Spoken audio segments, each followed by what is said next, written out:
Fight like cat and dog. Boris and Sturgeon clashed over Emergence Omicron COVID message on Christmas.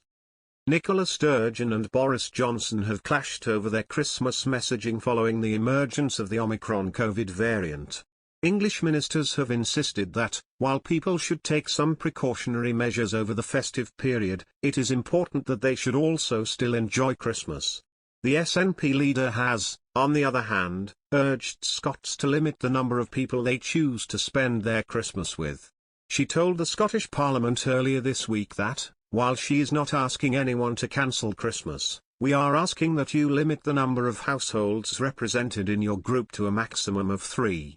Transport Secretary Grant Shapps has since offered a more merry message, telling listeners of Times Radio on Wednesday morning, "We're not asking people to do anything differently this Christmas.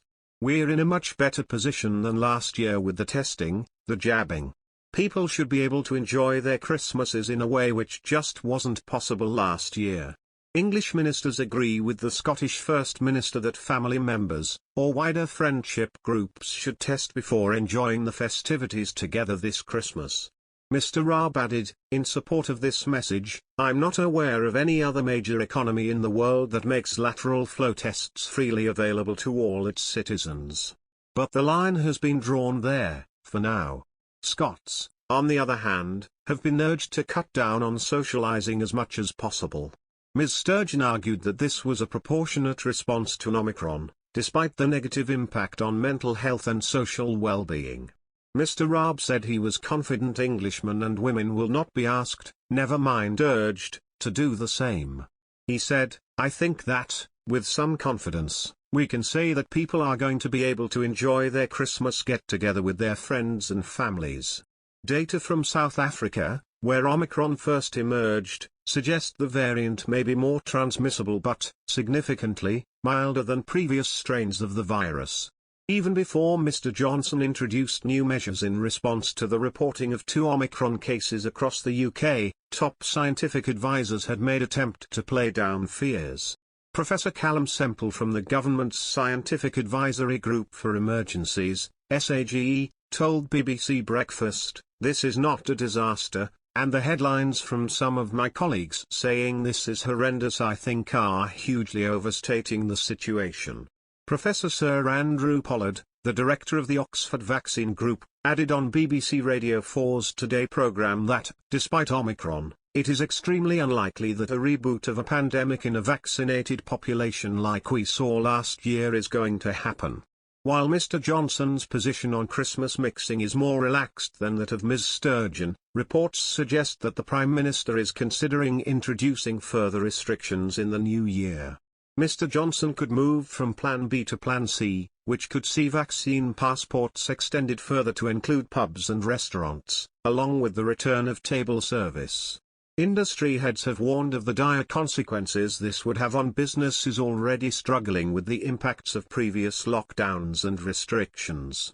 For months, packs of tests have been easy to get hold of, any pharmacy can sort you out, and if you don't want to go that far then they can be ordered online to arrive the next day. It's been an underrated success story of the pandemic, but perhaps not one that has been as widely advertised as it should be. Now we have 2 governments insisting that everyone's Christmas plans should hinge around a daily negative LFT, and predictably demand for the tests has gone through the roof. Regardless of the severity of the disease it inflicts, the projections for the Omicron wave that is about to hit us are eye-watering. Yet there will be millions of revelers, who might have dutifully taken an LFT if one had been available to them, who will now venture out with nothing more than fingers crossed that they're negative.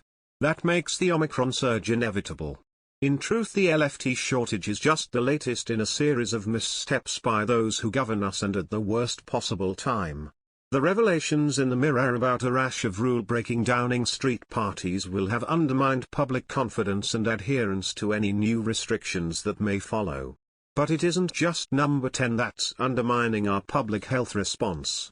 The SNP/Green government is completely at sea too.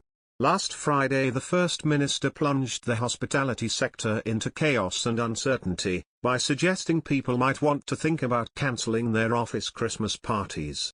Issuing blood-curdling warnings but not changing the rules or providing financial support has meant that restaurants and bars are being left with a raft of cancelled bookings but without access to business interruption insurance or government compensation.